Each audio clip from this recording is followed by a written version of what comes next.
Atlanta's matchup with Carolina on Sunday provides an interesting contrast, as the Panthers have done what the Falcons probably eventually will do, and maybe should have done well before now.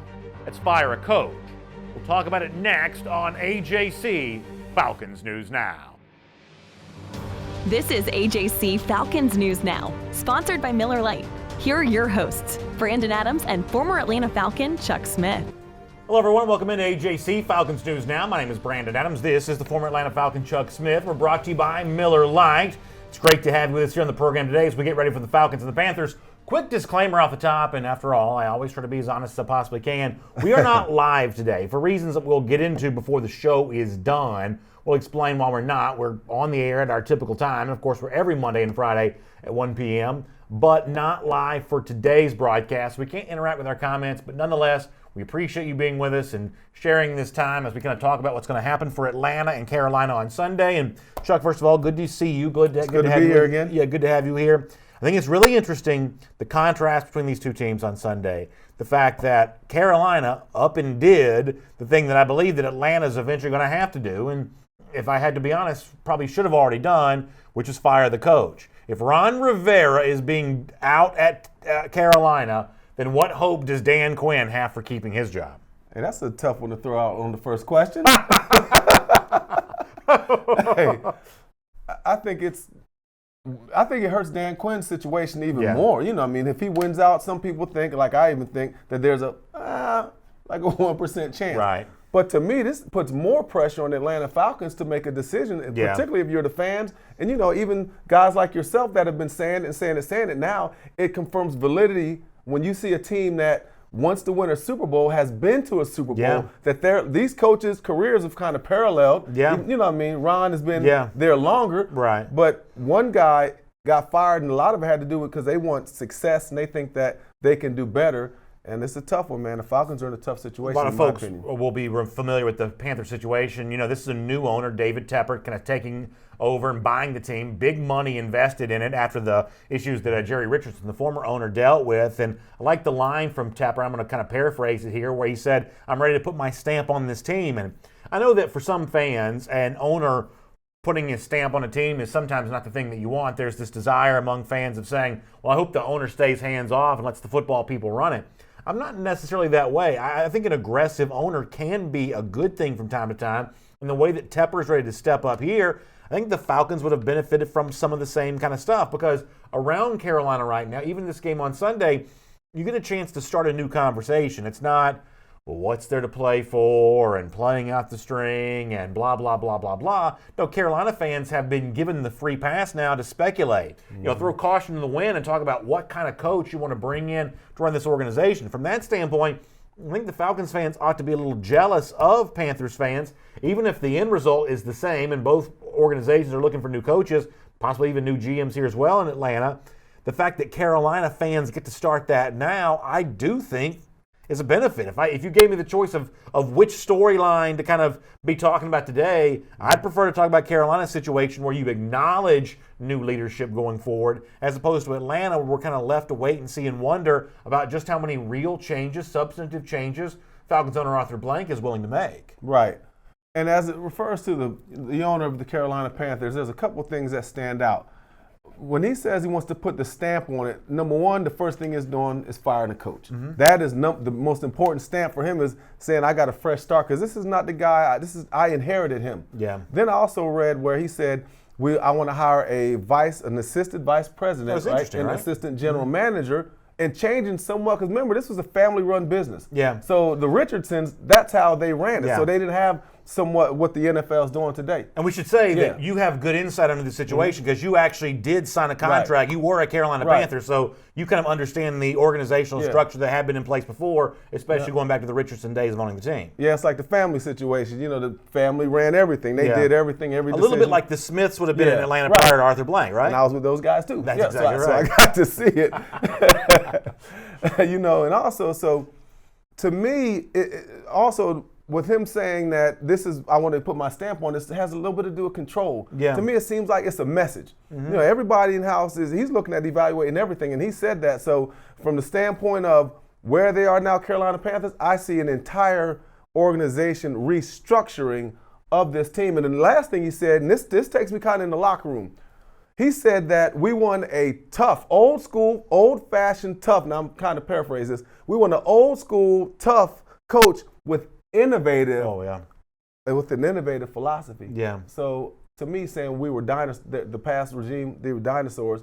Let's go back to the old school, but let's be creative and try to get up with the new school. Yeah, I think that's a really important point to bring up because I don't think anyone's going to say that Ron Rivera can't coach, right? I mean, Rivera's going to get a job again. He's going to be coaching somewhere soon. He's already said he wants to. We'll have more on that coming up in a moment, how that might relate to the Atlanta Falcons. No one's going to say Rivera can't coach, but prior to the kind of Riverboat Ron mantra that's kind of nickname that's been attached to him, Rivera was probably thought of as a little bit of a boring coach, kind of running kind of a boring organization. And when you look at overall winning record, division titles, trip to the Super Bowl, there's been success at Carolina. You can make a case that Rivera has been a good coach for Carolina. But what David Tepper steps in here and says is, good's not going to be good enough for me. I want to be great. I want to be better. I want to dominate this division. I want to step into the void that could be created by the New Orleans Saints. If this becomes an organization in flux with the potential ending of the Drew Brees era there in New Orleans, I want to be able to step in that gap and take advantage of that. And admittedly, those are the kinds of things that I think the Falcons fans ought to want to hear from Arthur Blank and should expect to hear from Blank. But I told you this on our Monday show, Chuck.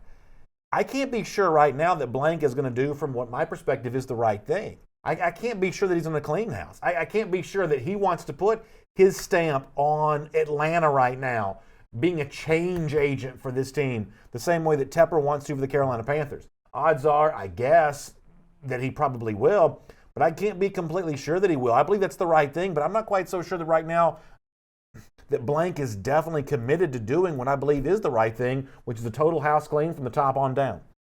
I think my opinion's changed a little bit. Yeah. I think this decision, to me, put the nail in the coffin on DQ. I really do. Because what you're seeing is, man, there's so much pressure. Now you see with Carolina, your rival, one of your rivals makes the decision and saying, we're willing to do whatever it takes to get to a Super Bowl. Mm-hmm. You see what I'm saying? Yeah. But real quick, so I understand that. But let me just switch gears a little bit and defend Ron. Go ahead. Riverboat Ron. Yeah. All right, over the last couple years, Cam Newton hadn't been healthy. Right? After the Super Bowl, the MVP season, Cam Newton's basically been injured, right? This year, you get no Cam. Last year's Cam was beat up. You really hadn't had any wide receivers, right? So I don't know how much he has to do with personnel. Then this year, Cam is out. Yeah. I'm not surprised they've lost 4 in a row. Are you kidding me? So how can you evaluate this team when you have nothing really? Now, one thing he had never developed is what? The receivers and the offense, but some of that had to do with Cam's skill set and the things that Cam did.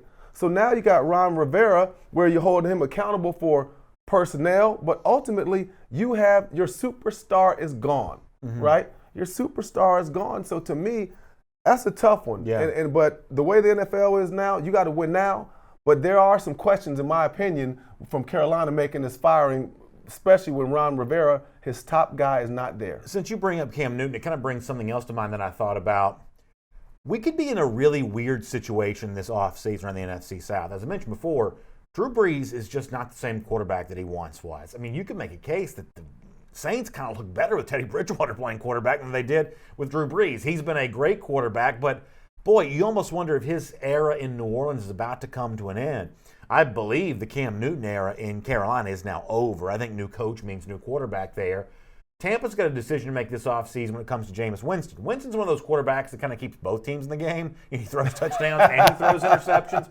So, Tampa re-signing him, it's difficult to say what they're going to want to do when it comes to that. You don't think they can re-sign him? There's no way you go in to bring Jameis Winston back. There's no. I don't believe it. I believe Tampa has to go quarterback. I really believe in this draft they got to find a way to get one of these young quarterbacks. I just don't believe they can do it. So if that's true, and you may very well be right, it could be really weird in 2020 where what has been a division of kind of high-profile quarterbacks, Jameis won a national championship at Florida State, Cam was a Heisman Trophy winner, national champion at Auburn. Jameis won a Heisman too. Two MVPs. MVPs. Brees been kind of in the mix on that. It could be Ryan is kind of the last man standing for all of that. Wouldn't that be really weird in 2020 if he's the only veteran quarterback left in this division after it's been the Ryan, Brees, Cam, Jameis competition and comparison for such a long time? Because remember, we've had that comparison for years. Everybody would say, oh, man, Drew Brees, Matt Ryan, you know what I mean? Cam Newton. Okay, this year Cam Newton won the MVP. Oh, he's better than Matt Ryan. Right. Oh, yeah. It's a fun rivalry, really. It's been a fun rivalry. But you know what's interesting is that in this division, the reason why Matt Ryan is always going to be there, because the dude don't get hurt. Drew Brees, I mean, he hadn't been hurt that much, but Matt Ryan, his durability speaks for itself. And that's one of the things, the only way your quarterback can be productive, he got to be on the field. You know, so, God, it's really crazy. But I think that, but see, to me, Cam Newton not going to Jacksonville, Cam Newton going to Tampa.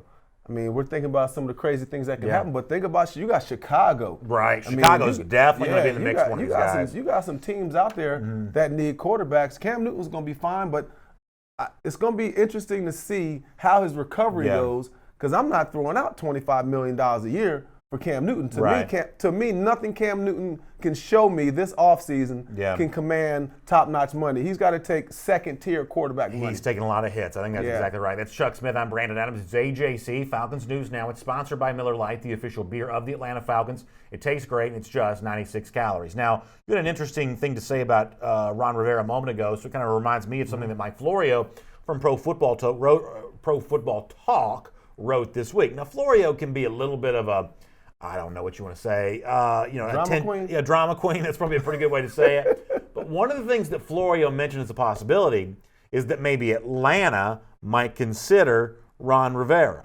So if we assume that Dan Quinn will get fired at the end of the season, is there a chance that Arthur Blank would like Ron Rivera? There's already been some kind of chatter online that a guy like Mike McCarthy, because he's had success at the NFL level before, it's a guy that's got previous experience, that Arthur Blank might be attracted to a guy like that. That's just the rumor mill stuff, but it's been out there. So if we would say that about McCarthy, we also say that about a guy from within the division, Ron Rivera. How would you feel about Rivera, next coach of the Falcons? I don't want Rivera. I mean, I've seen Rivera. Part of what we've talked about is why he got fired. So Ron Rivera takes responsibility for this team. They ain't developed nobody on offense. The offensive line has always been terrible. Look, the running game until they got McCaffrey, I mean, they had nothing. Now, to me, the biggest thing is the wide receiver situation. You draft Kelvin Benjamin. You draft all these guys that can't play. So part of a head coach's job is being a part of making personnel decisions. Ron Rivera is a part of the personnel. He has he has responsibility for the draft. So what happens is Ron signs off on it, because this is what the old school guys used to do. Mr. Richardson. So he's responsible for the personnel. Now, as much as I'd say Cam Newton's been beat up, Cam ain't had no weapons. Cam getting beat up because the O-line's terrible and he has to run also. But no, I wouldn't want Ron Rivera, and he wouldn't do it. We want to, and also bringing back the Falcons zest, bringing back the excitement. This ain't no exciting pick. That is exactly the point I want to make. And I'm actually a little bit surprised that you said that, because I would assume you'd think about this more from a football standpoint. I'm a little bit of a carnival barker. I think about things in terms of how the fans are going to respond to it. You want showtime. Yeah, that's exactly right. Especially for Atlanta. Make the comparison here between Atlanta and Carolina for a moment. Carolina's got an old stadium and a new owner. All they need to do is hire a coach. A new owner kind of brings his own excitement, because there's a lot of big talk about what he's going to do and changes he's going to make. Atlanta doesn't have a new owner. Atlanta's got the same owner that it's had in place for a while, but it does have a new stadium. That new stadium comes with an expensive price tag. That's just a fact of life. I mean, that's true in all walks of life in sports, not just for Atlanta. Atlanta needs a big face to put on this organization right now. And as much as the franchise quarterback can typically be that, Ryan's been here a long time. Some of that kind of stuff from a marketing standpoint doesn't work quite as well as it used to. Same for Julio Jones. Julio Jones is a given commodity, but it's not like Julio's Deion Sanders in terms of his magnetic personality and things like that. I think Atlanta does, either because of the style of coach that you bring in or because of the personality of the coach. I think Atlanta needs something exciting about the next coach, the next leader of its organization. And sometimes a GM can be that. I mean, I think Mike Mayock is a GM for the Raiders. As much as he was laughed at when he was first hired, the truth is, I think that's a GM that's bringing some excitement. They played badly the last 2 weeks, but some of those draft picks are working out okay right now.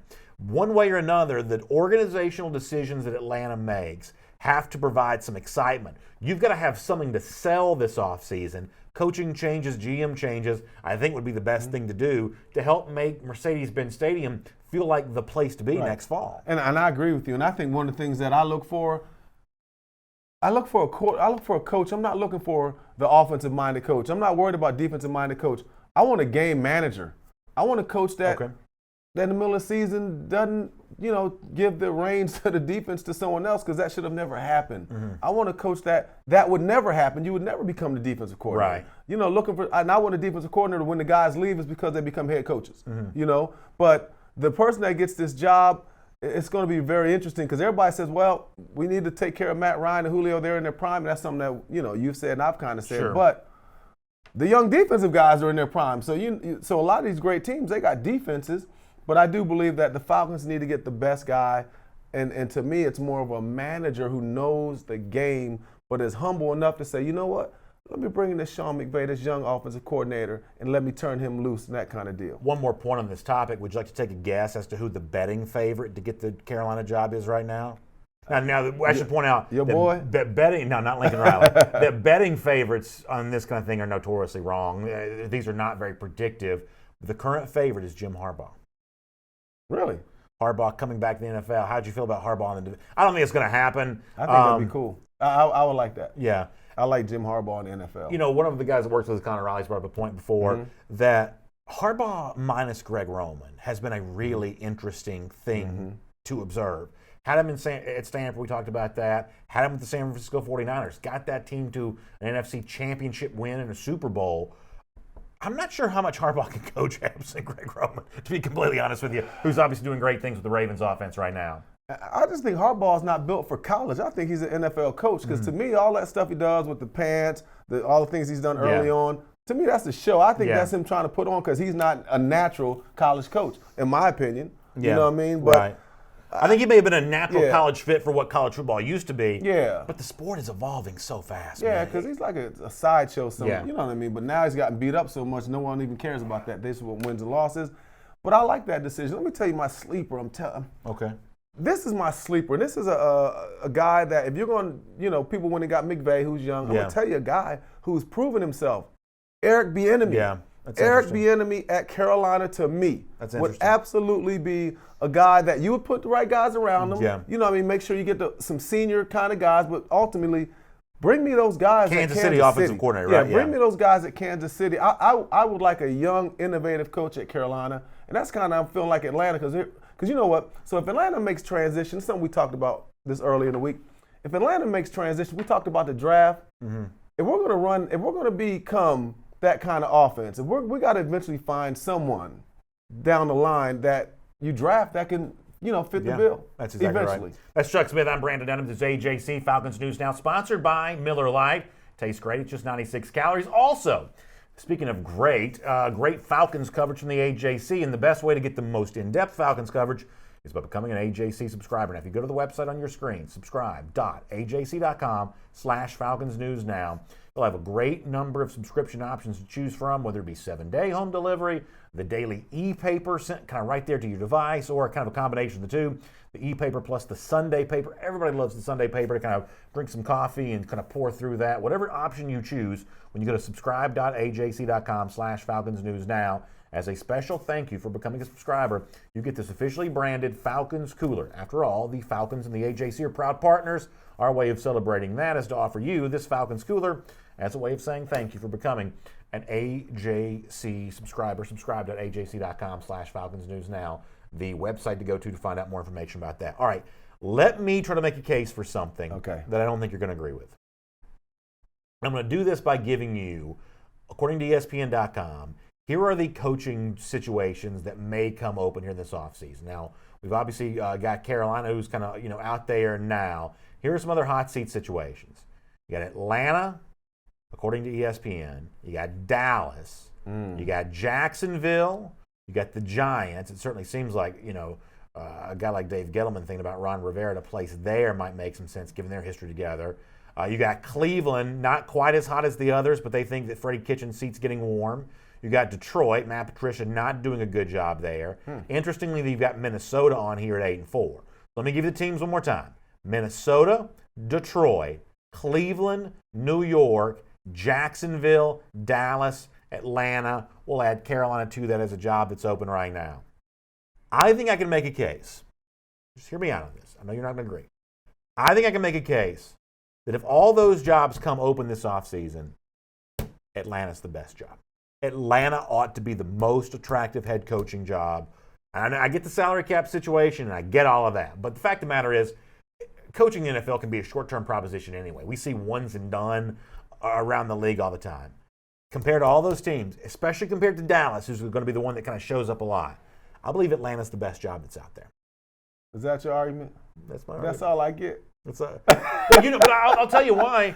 Franchise quarterback in play. Okay, that's what I need to hear. Superstar wide receiver in Drop place. some knowledge on Calvin Ridley, kind of up-and-coming guy. There we go. The one thing that I'm a little bit different than you on is I think you've reconsidered some of the Falcons' talent, given the fact the season has performed as poorly as it has. I really assume that talent's been deployed in an ineffective way. The fact of the matter is, obviously, we think Grady Jarrett's one of the plus defensive linemen in this league. I'm not turning my back on Deion Jones among the Falcons yet. You can start citing some guys, offensive line potential a little bit different once Chris Lindstrom's back and healthy and playing. I think there's actually more pieces to play around with if you've got a competent coaching staff, and I don't know that Atlanta's coaching competency this year has been as high as it needs to be. If you've got a competent coaching staff, I think you've got more pieces to play with because of the franchise quarterback and the receivers you get to throw to for the next couple of years anyway. I'll take Atlanta over any of these situations. Do you agree? I disagree. Okay. I think, number one, the Dallas Cowboys, it speaks for itself, and let me explain why. The guys at Dallas they're young, right? You're talking about Dak Prescott. You're looking at Zeke Elliott. You got guys that are as good as it gets in the game right now, okay? Wide receiver, we got good wide receivers, okay? We're talking about Dallas, not us, but I'm talking about we as in Dallas. I understand. For the sake of the argument. I understand. Offensive line right now, they're a go. They're one of the best offensive lines in the game, okay? I like that. The defense is dominant. Yeah. Dallas defense is shut down. But let me tell you the last reason. I believe that, good God, owner, Jerry Jones. Yeah. I believe that Jerry Jones is willing, I believe, to do different things to win a championship than Arthur Blank, and it shows me by how Arthur Blank has handled this Dan Quinn situation. The owner right now for the Dallas Cowboys, he's come out and said, basically, you're fired, and I'm disappointed. Yeah. So the team is like, wow, he's speaking. Our owner really can, like Jason Witten came out and said, wow, we understand. He's come out and said it's not good enough. But guess who else that's going to resonate with? The Cowboy Nation. Yeah. So right now, instantly, the person that comes into Dallas, they get all that, I believe. They get a full stadium. They get to travel on the road. Everybody's there. And then looking at the division they're in, hey, I mean, it's not exactly like the best division in football. Yeah. Right? Neither is the Falcons. But what I'm saying is, in my opinion, because of the quarterback situation, I love me some Matt Ryan. But I've been hearing rumors, stuff I've been seeing on TV. I've been hearing rumors that the next offensive coordinator that Dallas brings in is going to be built around using Dak Prescott more like Lamar Jackson, because that's who he was at Mississippi State. I like Dallas. Let me be clear about one thing. I'd love to take comments on this on Facebook and YouTube. We're not able to do the show live today, so you're watching at the normal time, but we can't interact with you. I'm sure there's a lot of comments rolling in on this topic. Just know this. We have a good time with interaction, and sorry not to be able to do that with you here today, but we appreciate you interacting with each other in the comment section about this topic on AJC Falcons News Now, sponsored by Miller Lite. A couple things we're different on. Okay. You're a lot more sure that Dak Prescott is a franchise quarterback than I am. I see flashes where Dak looks like the kind of guy that you could build a team around. I see flashes where I think, boy, I wouldn't invest big-time money in Dak Prescott, especially when you see certain teams around the league who've been kind of content to go with a little bit cheaper quarterback. For instance, I know this is a weird comparison, but Jacksonville has essentially turned its back on its expensive quarterback and gone to Gardner Minshew. You know, what made Seattle great at one point in time was the inexpensive Russell Wilson. Now he's got a big contract. I think investing you a big-time dollars in a guy like Dak Prescott, that for me is not a recipe for winning a Super Bowl. So given what's left of the prime of Matt Ryan's career, or what might be the future for Dak Prescott there in Dallas, I'm taking Ryan over Dak right now. I have not seen enough from Dak to make me think that's a quarterback that, as a coach, I want to attach my coaching reputation to. I just haven't seen enough from Dak to say that. I have seen that from Ryan. I have seen MVP play before from him when he was well coached. From Dak, it's a mixed bag what you're going to get. And I'm going to tell you what you're going to get. You got Jason Garrett. He running the offense like Troy Aikman is the quarterback. They're playing Dak in the pocket. They're trying to get him to throw the ball. So, to me, what changes Dak Prescott really fast and helps the Dallas Cowboys, Dak, most quarterbacks windows, especially the running quarterback, they get 5-6 years somewhere in there. To me, Dak Prescott, if you change this offense and use him and Zeke like with the RPOs, the run pass options, because that's what Zeke did at Ohio State. Yeah. So to me, it has a little bit of change.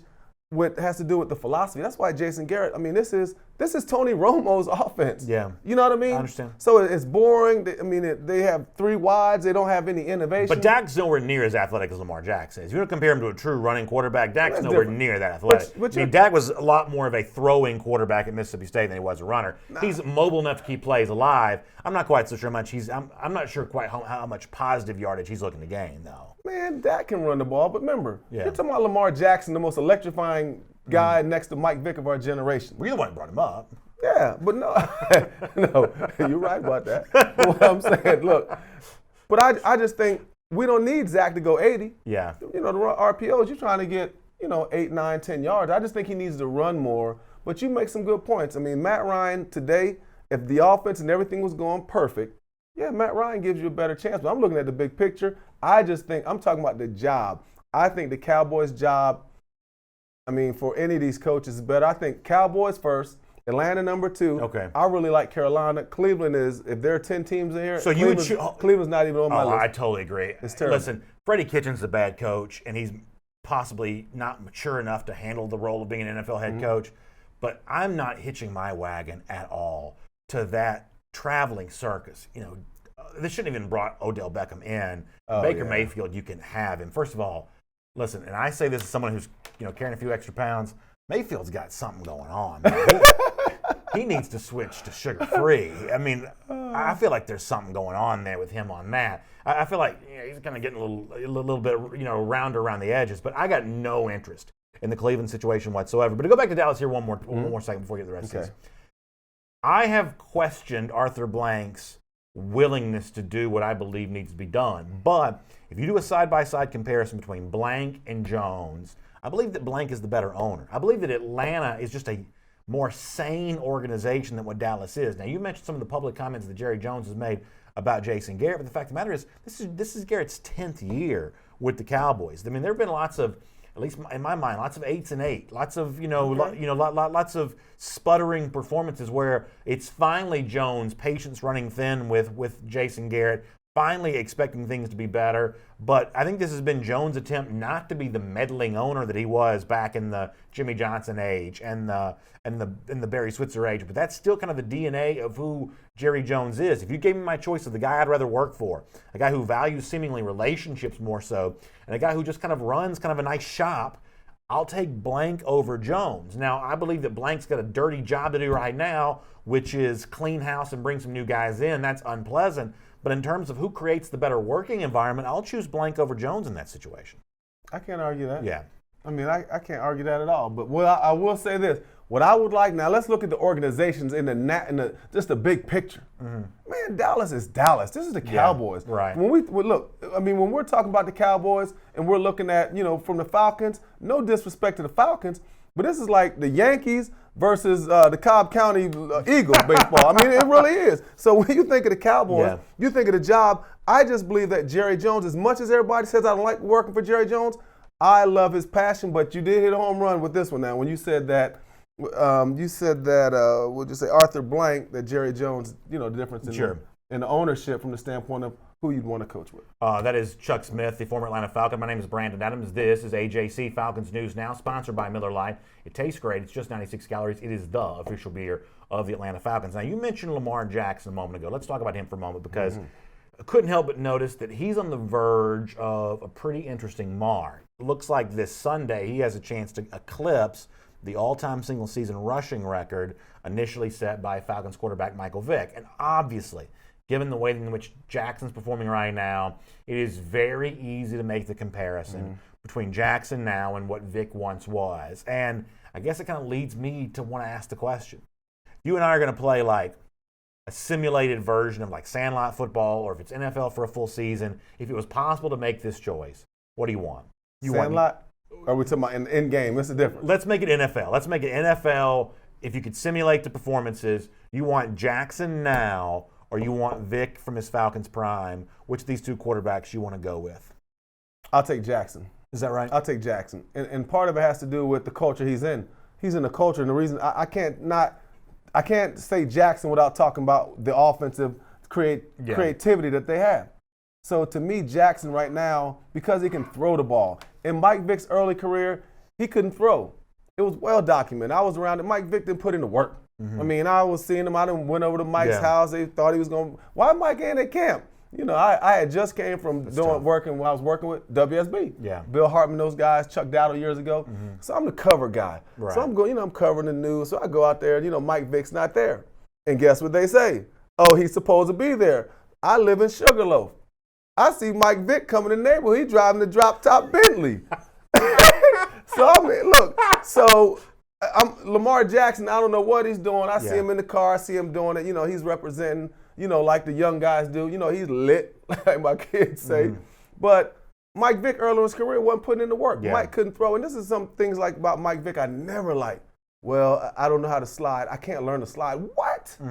I mean, to me, things like that were immature. And Lamar Jackson seems to, come to the table with the passing offense, but it is helped. Possibly now, real quick, it is helped by the culture of the team.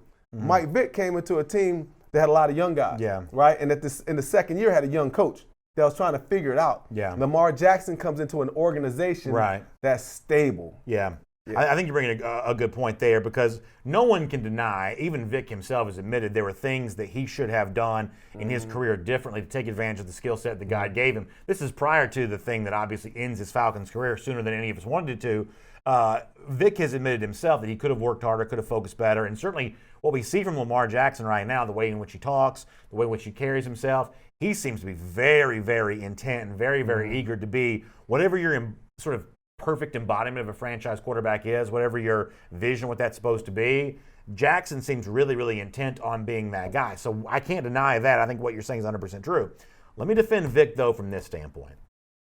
When you see the way in which Jackson's being used right now, and we've talked about Greg Roman now a couple of times. Roman's the current offensive coordinator on that team. John Harbaugh, I think, is a really good head coach, the exact opposite of a rookie trying to figure things out. This is a veteran who's won a Super Bowl before.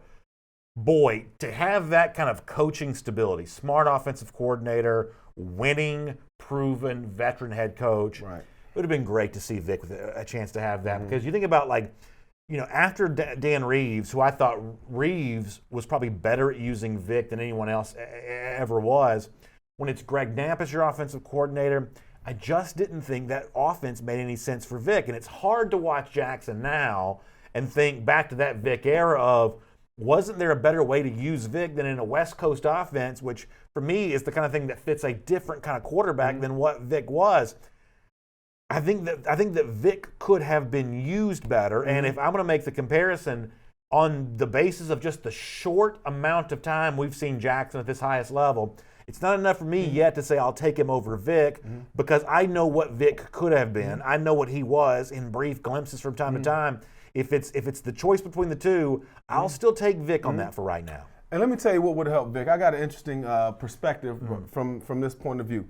All right, now, Arthur Blank hired Bobby Petrino.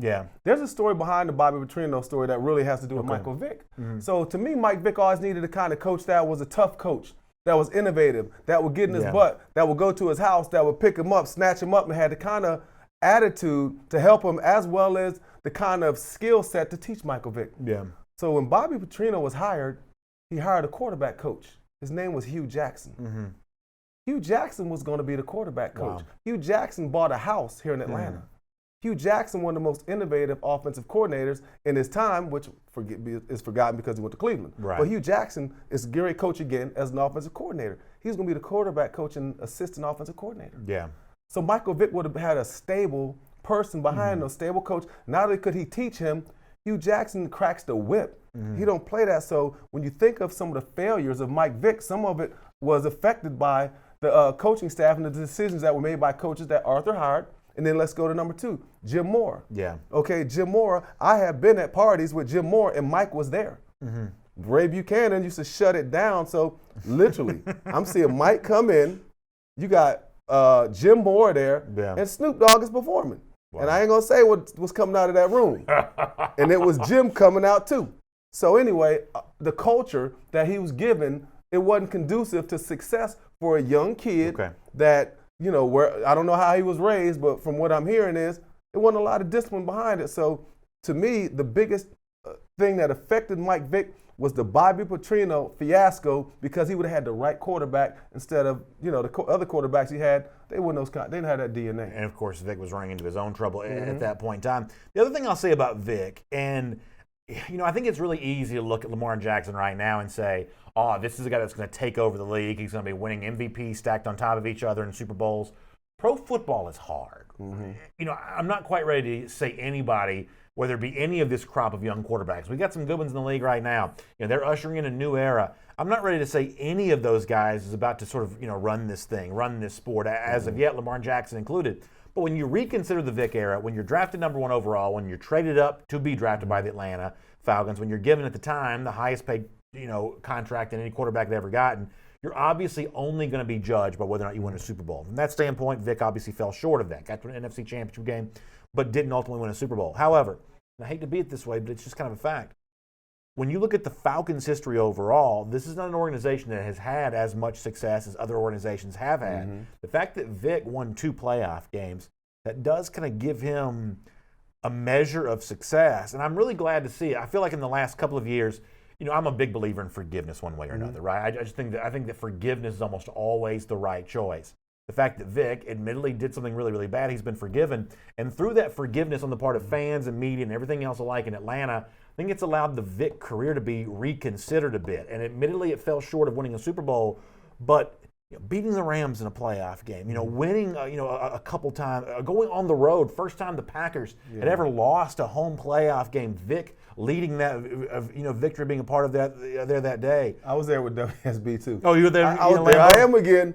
Bill and Chuck got me on the sideline. It's cold as I don't know what. Yeah, it's freezing cold up there. Man, mad at Bill and Chuck, man, on the sideline. It was freezing out there, man. How many layers? I was at the 2005 NFC Championship game in Philadelphia. Ooh, that was cold. I couldn't feel from the waist down. I could not feel anything. I grew up around here. I can't handle all that cold weather stuff. You're from Athens too. I know, freezing cold. Yeah, frozen tundra of Athens. But the point is, you go to Lambeau and you win a playoff game. That's a legacy worth celebrating, and it ended shorter and earlier than people wanted it to. But I'm glad to see the Vick career. I feel like within the last year or two, I feel like it's appreciated more now. I think it's time to do that. Forgive all the stuff and kind of move past that and sort of appreciate the era for what it is. Yeah, I moved past it. Mike has moved on. Everybody, things happen in your life. You grow from it. But I'll say this about Mike Vick as far as talking about Lamar Jackson. Lamar, when he got in the quarterback position last year, remember, he already made the playoffs. Yeah. So it's going to be back-to-back seasons he makes the playoffs. Yeah. You know what I mean? He's going to be, in my opinion, he's the MVP. Yeah. Some people say Russell Wilson, but he's going to be the MVP. Now, you made a good point about, is he going to have MVPs every year? This is how I feel. Oh, his time is coming. Oh, this is a different generation of defensive linemen and pass rushers. And I just know it because I know it's in their DNA. He's going to get caught. He's going to get hit. Eventually, every player gets injured. The thing is, it's going to be interesting to see if it's a catastrophic injury. Now, am I saying he's going to get injured? I'm just saying, eventually, if you keep running, if you carry the ball 16 times in the game, and sometimes 16, 17, the percentage of getting hurt is really high because this is a different generation, man. These guys are as fast as, you got guys running 4.4 at the combine, so I think he has to be careful. I think he really has to be careful because if you run the ball at quarterback, you're going to get hit, and it could be disastrous sometimes. Do you think that Baltimore is the favorite to win the Super Bowl right now, given the fact that they now hold on to the 1 seed after the New England loss to Houston? That kind of puts Baltimore in the AFC? Yeah, in the AFC. Yeah. Do you think that Baltimore's the favorite right now? I think they're the favorite by everyone else, but not to you. No. I'm going with New England. They're still not scoring a lot of points. I'm going with New England. Until somebody every year we say the same thing. They figure it out. To me, it's New England. I still like Kansas City, even though they have no defense. Big statement by beating Oakland as bad as they did this past weekend. And I agree with you on that. Big statement. But I think it's going to be coming out. I think it's going to be Seattle versus New England. Seattle's a very interesting pick. I believe the NFC is deeper than the AFC, but I think that both conferences right now are really, really wide open. You could give me a Super Bowl pick of this or that. There's not a lot right now, I would say, definitely cannot come true. Because right now, I'm not great at math, but I believe I'm right about this. I think San Francisco's the 5 seed right now. I love San Fran. That shows you, a team like that playing on a wild card weekend kind of shows you how wild all this is. You're right. And right? I'm not trying to see Minnesota. You're right. Think of these teams in New Orleans. The Saints are always dangerous. Yeah, you hit a home run. This NFC and AFC are wide open. I'll just say this about San Fran. The defense is ferocious. I don't know about the offense ultimately playing against like a Minnesota. I understand. Even in New Orleans on their best day, but San Fran's defense, they're definitely up and coming, and this is a team to be reckoned with. We will preview all the action from Week 14 coming up in just a little bit. It's AJC Falcons News Now. It's sponsored by Miller Lite, the official beer of the Atlanta Falcons. Also, as an invitation to you, become an AJC subscriber. Get yourself this officially licensed and branded Falcons cooler. The AJC is a proud partner of the Atlanta Falcons, and one of the ways we show that off is by saying thank you to you for becoming an AJC subscriber. We will give you, as a special complimentary gift, this Falcons branded cooler. So go to this website, subscribe.ajc.com/Falcons News Now. The website, once again, subscribe.ajc.com/Falcons News Now. Choose from 7-day home delivery, the daily e-paper sent right to your device, or some sort of combination of the two, which might include the Sunday print edition of the AJC. The great way, the best way to stay up to date on everything happening with your Atlanta Falcons is by becoming an AJC subscriber. Go to subscribe.ajc.com/Falcons News Now. All right, let's turn our attention to Falcons and Panthers on Sunday for a moment, and I want you to hear a clip here coming up from Falcons coach Dan Quinn, who was asked the question, to be completely honest with you, that no coach ever wants to be asked, but it's a fair topic for today. He is asked straight up, Coach, on a day like this, what do you have to play for? And Quinn did the best that he could of answering the question. Here's what Dan Quinn had to say. Somebody asked me one time, what's there to play for? And I think, I've never understood that question. We're ball players and go to compete and battle for it and see how good we can get. And so these guys love football and love playing and competing with one another. So, that goes with the territory of not doing well, but in terms of morale and preparation, these guys, we're going to put it in, no doubt about that. So I think that Quinn does a pretty good job there of answering what he has to play for, and the fact that they want to be pros, they want to kind of go out and do what they can do and whatever. But the real reason when you ask a coach is, hey, what are you guys playing for on Sunday? What you're really looking for, no one ever says this out loud, but it's the truth. What you're really looking for is, hey, coach, why should I watch this? Why should I be interested? I understand why you're interested. You're trying to hopefully maintain some employment. You're trying to hopefully go out on a high note one way or another. But why should I care? Why should the average fan care? Why should the average media member care? What is there to be gained by watching you try to do this on Sunday? And that's the thing that is really meant behind the question of what do you have to play for? It's not why do you care? It's why should I care? And obviously that's a tough topic to have in a situation like this. And Quinn does what he can to answer it. Yeah, I understand what the fans say. Well, we don't care at this point. And I think they want to get that emotion out of the head coach. There's no coach that I've ever seen, really, like Dan Quinn, that has handled this with grace and with coaches speak. Everybody hates the coaches speak, right? Mm-hmm. But I understand from a player standpoint, again, I talked about you got bonuses. You're also, now this is serious. You're the eye in the sky don't lie. You're playing for an opportunity to play against. There are a lot of guys out there that this game tape is going to be all that gets them another job, right? So from a player standpoint. But I'll tell you this. When you go to practice, it's different. Mm-hmm. It's kind of like you walk on the field, it's dreadful. It really is. Yeah. It's like coming to work and you got 100-pound weights on your legs. It's like, here we go. You know what I mean? Yeah. Everything's different. The energy, especially when you realize this is part of the weight that you got to carry. Man, we were terrible. Mm-hmm. Everybody in the world talks about us. So this is one of those things that it's not just about, what Dan is saying, the players. There's a whole culture that people are living at.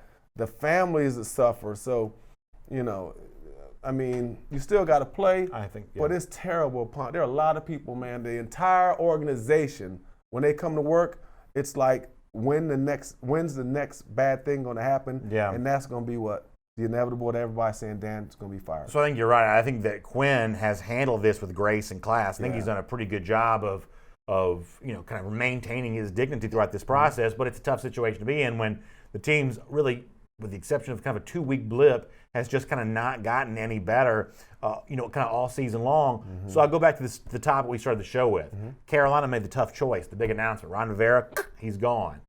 would Atlanta be better off if Dan Quinn right now wasn't having to answer questions about what does the team have to play for when it looks like it's a lame duck season for the coach? Would the Falcons be better off in this remaining few weeks of the season had they made the in-season move the way that Carolina has just made it with Ron Rivera?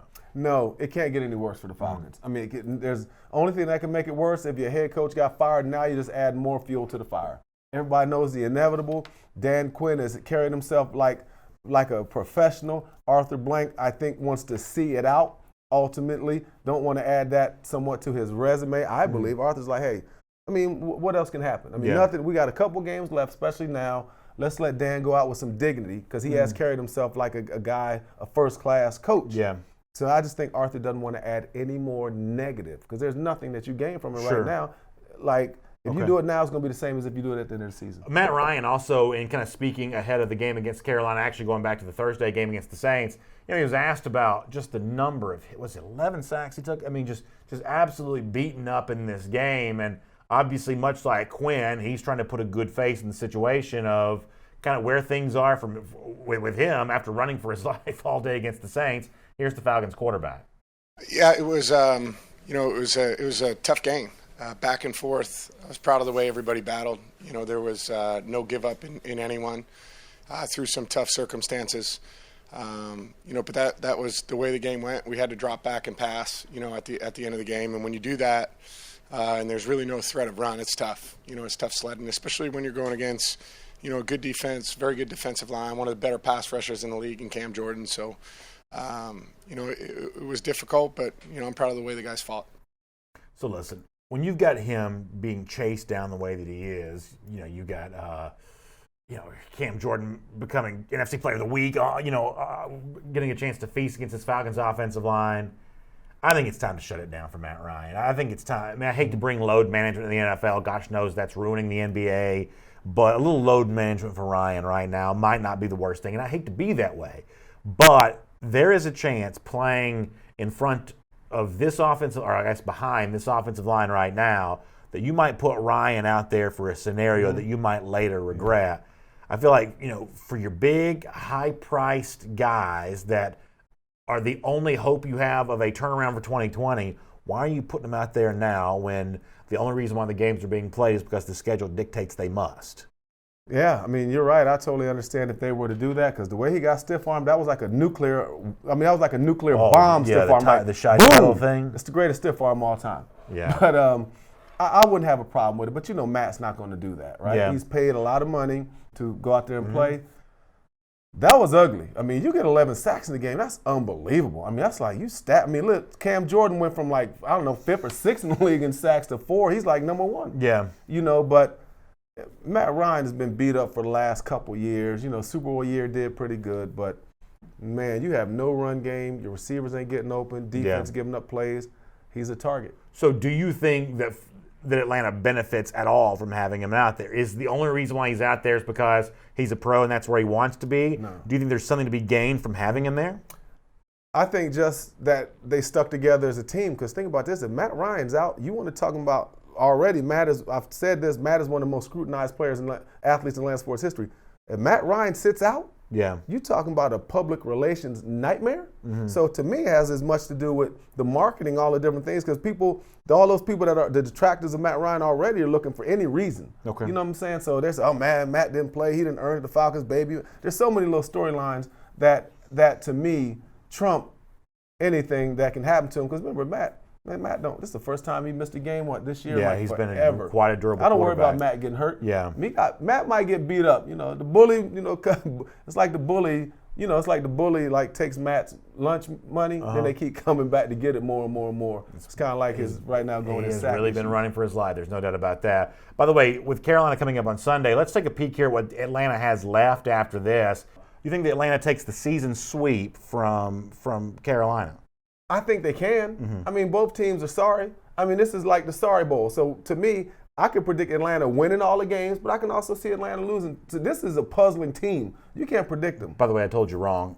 They are hosting Jacksonville Week 16. They've got at Tampa to close of the season. They'll beat Jacksonville. You know where they go next Sunday? At San Francisco. Is that game on TV? Yeah, it'll be a Fox broadcast. Falcons and 49ers sure? in San Francisco. They didn't put on ESPN 7, did they? That's kind of so you see Atlanta getting the win on Sunday, which could happen.